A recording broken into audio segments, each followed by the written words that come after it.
Hello दोस्तों, इस video में हम बात करेंगे कॉन्सेप्ट ऑफ आत्मा के बारे में।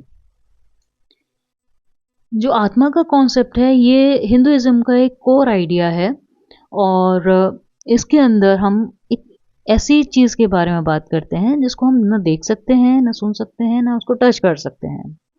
लेकिन वो कहीं न कहीं हमारी एग्ज़िस्टेंस में बहुत इम्पोर्टेंट रोल प्ले करता है। तो ऐसा माना जाता है कि जो true essence of a person है वो कहीं न कहीं उस फिज़िकल बॉडी के अंदर जो एक जान है वही आत्मा है।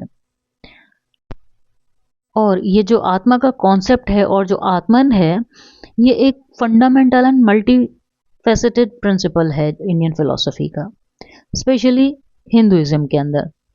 और इसको कई बार अलग-अलग शब्दों में डिफाइन करने की कोशिश की गई है, जैसे कि true self, inner most essence और सोल, जो कहीं न कहीं ये आत्मा या आत्मन को ही शो करते हैं। आत्मा के कॉन्सेप्ट के जो की एस्पेक्ट्स हैं वो है इटर्नल एंड इमॉर्टल। इसका मतलब कि आत्मा जो है वो न तो पैदा हो सकती है ना उसको ख़त्म किया जा सकता है, यानी जिसका ना आदि है ना अंत है।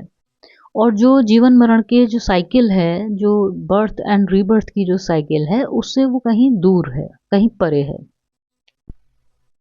और ये नॉन फिजिकल है, यानी हम इसे देख नहीं सकते, टच नहीं कर सकते, इसको फील नहीं कर सकते। फिर हम इसको ईगो या अहंकार से अगर तुलना करें तो आत्मा के बारे में कहा जाएगा कि आत्मा रियल है, इनरमोस्ट सेल्फ है। लेकिन जो ईगो है वो कंडीशनल है, सिचुएशनल है, जो कहीं ना कहीं हमारे एक अटैचमेंट और सफरिंग के कारण होता है। फिर इसके बाद है कनेक्शन टू ब्राह्मण। अब ये ब्राह्मण क्या है? ब्राह्मण मीन्स एक यूनिवर्सल सोल, यानी एक ब्रह्मांडीय आत्मा, यानी जिसको हम कहते हैं परमात्मा। तो जो अद्वैत स्कूल ऑफ फिलॉसफी है, या जिसको हम कहते हैं इंग्लिश में non dualistic school of thought है, उसमें आत्मा और Brahman are understood to be the same ultimate reality, यानी दोनों चीज़ें आत्मा और ब्राह्मण या आत्मा और परमात्मा दोनों एक ही हैं। और जो दूसरे स्कूल्स हैं जैसे कि द्वैत है, वो उनको अलग अलग देखता है, जिसमें आत्मा परमात्मा में समाने के लिए परेशान रहती है। और इसको जब हम मोक्ष या लिबरेशन के लिए देखते हैं तो जो एक सेल्फ रियलाइजेशन ऑफ आत्मन है और इसकी जो परमात्मा के साथ एकीकरण है, या जो वननेस है विद अल्टीमेट रियलिटी यानी कि ब्राह्मण, वो हमें लिबरेशन या मोक्ष के लिए, जो कि हमें cycle of birth and rebirth से मुक्ति दिलाने के लिए इम्पोर्टेंट होता है। इसके बाद आते हैं कोर कैरेक्टरिस्टिक्स ऑफ आत्मा।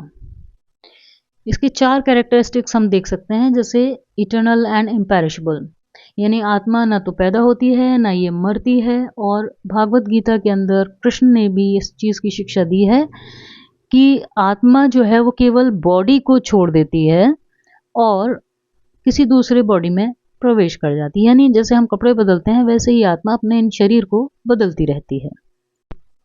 दूसरा है distinct from body and mind, यानी आत्मा जो है वो हमारे जितनी जो ये बॉडी है जो ये चेंज होती रहती है, या जो हमारा ईगो यानी अहंकार है, या जो हमारा माइंड चित्त यानी बुद्धि है, वो इन सब से अलग है, इन सब से सेपरेट है। क्योंकि बॉडी जो है वो टेम्पररी है, लेकिन आत्मा टेम्पररी नहीं है, वो परमानेंट है। इसके बाद है सोर्स ऑफ कॉन्शियसनेस। आत्मा जो है वो हमारे कॉन्शियसनेस यानी कि हमारी जो चेतना है उसका एक बहुत बड़ा सोर्स है, जिसकी वजह से हम जीवित हैं यानी जिंदा हैं। अगर ये आत्मा हमारी नहीं होगी तो हमारे अंदर कॉन्शियसनेस भी ख़त्म हो जाएगी। और यही कॉन्शियसनेस या चेतना is a symptom of soul's presence, यानी जब तक हम चेतन अवस्था में हैं, यानी जब तक हम कॉन्शियस हैं, तब तक हमारी आत्मा हमारे अंदर है। और जब आत्मा नहीं रहेगी तो ये जो चेतना है, ये जो कॉन्शियसनेस है, वो भी चली जाएगी। फिर नेक्स्ट पॉइंट है omni present in all living things.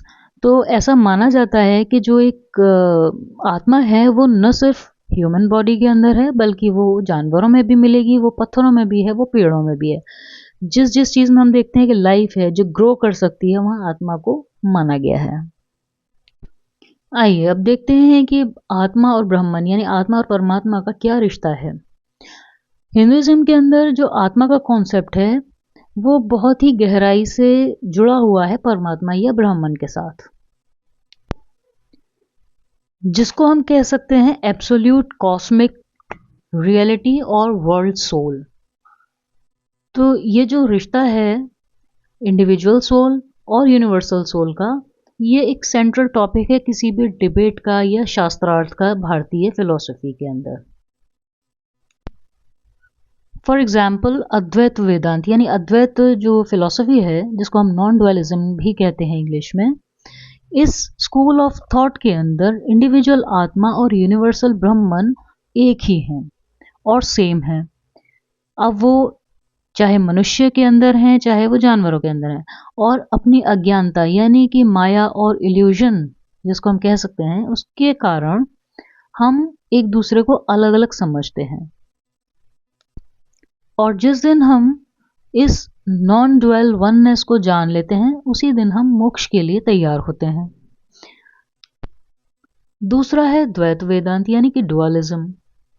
इस स्कूल ऑफ थॉट के अंदर जो इंडिविजुअल आत्मा है वो सेपरेट है सुप्रीम सोल से, यानी परमात्मा से अलग है वो, और ये प्रेरित करती है कि आत्मा जब परमात्मा में मिल जाए तब उसको मोक्ष की प्राप्ति हो सकती है। इसके बाद आता है विशिष्ट अद्वैत वेदांत यानी कि क्वालिफाइड नॉन डुअलिज्म। ये जो स्कूल ऑफ थॉट है प्राचीन भारत का, जिसमें आत्मा और ब्रह्मन जो अलग अलग नहीं है, लेकिन आत्मा जो है वो पूरी तरह से ब्रह्मन पे डिपेंडेंट है। इसके बाद देखते हैं कि कैसे आत्मा जो है वो cycle of birth and rebirth से कनेक्टेड है। तो इसमें हम सबसे पहले बात करेंगे रीइंकार्नेशन की। इसमें क्या होता है कि जब जो एक फिजिकल बॉडी है यानी जो हमारा जो शरीर है, जब वो मरता है तो जो आत्मा है वो ट्रांसमाइग्रेट कर जाती है, यानी एक शरीर से निकल के वो किसी दूसरे शरीर में जाने के लिए रेडी हो जाती है, जो कहीं ना कहीं हमारे कर्मों के आधार पर टिका होता है। और अगले जन्म की लिए हमें क्या मिलेगा, ये कहीं ना कहीं इसी चीज़ पे डिपेंड करता है कि हमारे कर्म कैसे थे प्रेजेंट लाइफ के। इसके बाद कॉन्सेप्ट है कर्म का, जो हमारा भाग्य नहीं है बल्कि ये हमारे एक्शंस पे टिका हुआ है, यानी हमारा जो मन है, जो हमारा चित्त है, या जो हमारा कॉन्शियस है जिसके थ्रू हम सोचते हैं, जब हम जो सोचते हैं उसी हिसाब से हम अपना काम करते हैं, जिसको हम कर्म का नाम देते हैं, और यही कर्म हमारी फ्यूचर डेस्टिनी को डिसाइड करते हैं। तो हमारे सभी अच्छे बुरे या जो भी कर्म हैं वो ये तय करते हैं कि हमारी आत्मा को अगला रूप किस प्रकार का मिलेगा। इसके बाद है मोक्ष, जो कि एक अल्टीमेट गोल है टू अटेन मोक्ष, यानी हम अपने बर्थ रीबर्थ की जो साइकिल है उसको ब्रेक करने के लिए या उसे मुक्ति पाने के लिए जो भी करते हैं वो मोक्ष है, और जिसको हम सेल्फ रियलाइजेशन यानी आत्मज्ञान के थ्रू पा सकते हैं।